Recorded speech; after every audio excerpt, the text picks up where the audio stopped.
Les paroles que je vous ai dites sont esprit et elles sont vie. Les paroles que je vous ai dites sont esprit et elles sont vie. Curieux dialogue entre Jésus et ses disciples, relaté dans l'Évangile selon saint Jean au chapitre 6.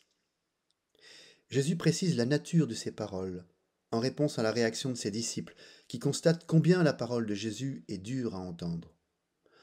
On sait que depuis les premiers temps de l'Église, les chrétiens se sont attachés à transmettre fidèlement les paroles prononcées par Jésus, un peu comme un trésor qu'il faut se transmettre de génération en génération.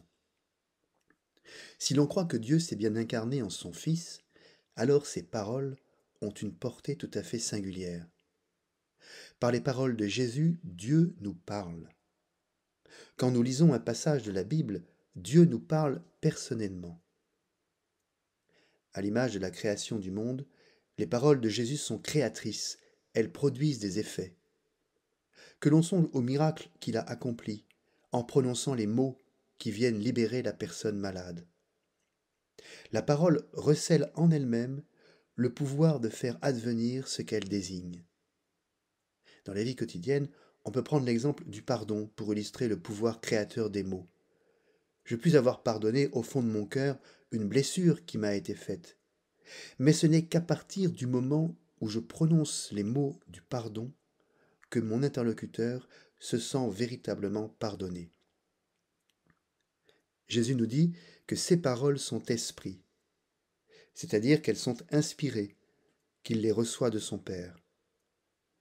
L'esprit est bien la marque de l'image de Dieu que nous portons en nous.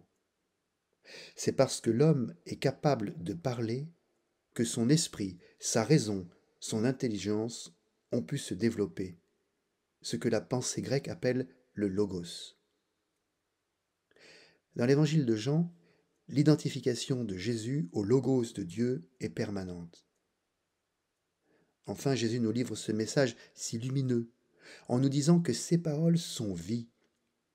Lui qui est la vie véritable a les paroles de vie. Nous pouvons nous appuyer tout au long de notre existence terrestre sur cette certitude. Malgré les échecs, les blessures, la souffrance, la parole de Dieu me relève toujours. Elle me donne la vie.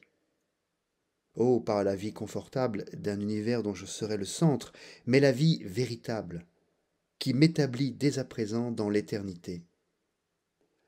Il y a là une radicalité, une certaine rudesse, car pour vivre de cette vie véritable, il faut se mettre à nu, se dépouiller du vieil homme. Accepter de vivre au grand air de la foi peut faire frissonner, tant cet air est vif. Dans les lectures de ce dimanche, je puis reconnaître un mot qui me touche, car il est porteur de vie pour moi, car il me rend plus vivant. Cherchez, vous trouverez. Frappez, on vous ouvrira. Bon dimanche.